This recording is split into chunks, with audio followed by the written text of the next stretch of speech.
Alors, aujourd'hui j'avais juste envie de faire une petite vidéo à propos de la notion d'effort en musculation et de la gestion de l'effort quand on est débutant et quand on est pratiquant plus chevronné.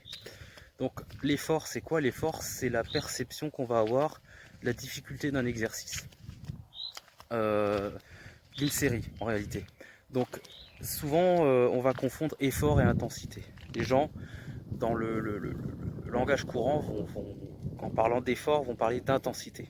C'est-à-dire qu'ils vont dire j'ai fait un entraînement intense, c'était difficile, j'ai forcé, j'ai fini sur les rotules et voilà, j'ai transpiré, etc. C'était dur, voilà, donc entraînement intense. En réalité, en programmation, on va bien distinguer intensité et effort. L'intensité, c'est simplement une charge, c'est votre pourcentage de votre 1RM sur un exercice donné. Donc ça, c'est pour l'intensité. L'effort, par contre, c'est effectivement cette sensation, cette impression de difficulté relative du coup à chacun et à l'exercice. Donc vous faites un exercice, vous êtes capable par exemple de faire 15 pompes au maximum, vous en faites 13, on peut dire que votre effort est relativement haut sur cette série, vous avez vraiment poussé la série pratiquement à vos limites. Vous en faites que 5, on peut dire que c'est un échauffement. Et donc, pour noter cet effort, on va utiliser l'échelle RPE que maintenant beaucoup de monde utilise, notamment dans le milieu du powerlifting. Et du coup, le truc dont je voulais parler aujourd'hui, c'est simplement que en tant que débutant, même si c'est intéressant de connaître toutes ces notions, le débutant a beaucoup moins intérêt à se poser ces questions et aura tout intérêt à se pousser réellement et aller souvent dans le rouge, souvent à l'échec. Pourquoi? Déjà parce que le débutant n'est pas capable de se pousser réellement, et donc sa perception de l'effort sera erronée. C'est-à-dire que vous allez faire des pompes à un débutant, même s'il est capable d'en faire 10, il va peut-être en faire que 5-6.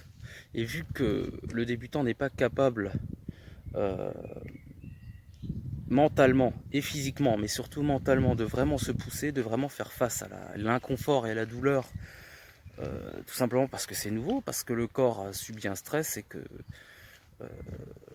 voilà, on n'a pas l'habitude, il va avoir une perception erronée du RPE. C'est-à-dire qu'on va lui demander de noter de 1 à 10, et au lieu de mettre une note modérée, parce que peut-être qu'il aurait pu en faire 10, mais il en a fait que 5, il va peut-être noter, il va dire ah, c'était très dur, c'était très très dur, effort 9 sur 10, RPE 9-10, alors qu'en fait il en avait encore sous le coude. Donc quand on est débutant, il ne faut pas trop se focaliser sur ces questions-là.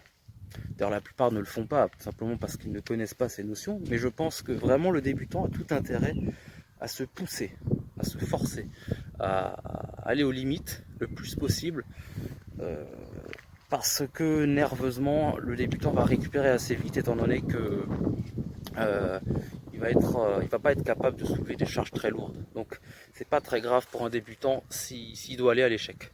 Par contre, le pratiquant plus avancé, chevronné, lui va devoir apprendre à s'économiser au fur et à mesure de sa pratique parce que la marge de progression est plus faible.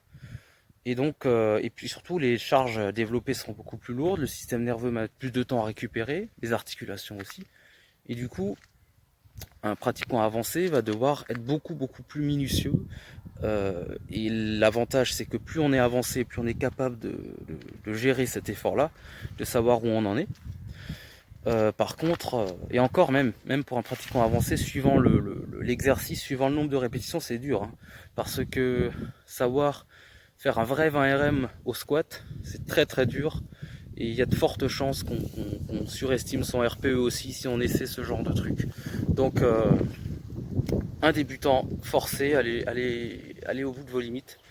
Il faut apprendre à forcer. De toute façon, l'effort c'est quand même une notion sous-estimée. Enfin, on a beaucoup parlé de no pain, no gain, etc. C'est vrai que c'est un peu caricatural, mais ça a du vrai, ça a du bon. Si vous ne vous mettez pas dans le rouge de temps en temps, vous n'allez pas forcer votre corps à s'adapter. Le pratiquant très avancé, lui, va devoir vraiment apprendre à gérer ça, parce que on va être beaucoup plus facilement capable d'aller dans le rouge, justement, et il va falloir apprendre à se canaliser.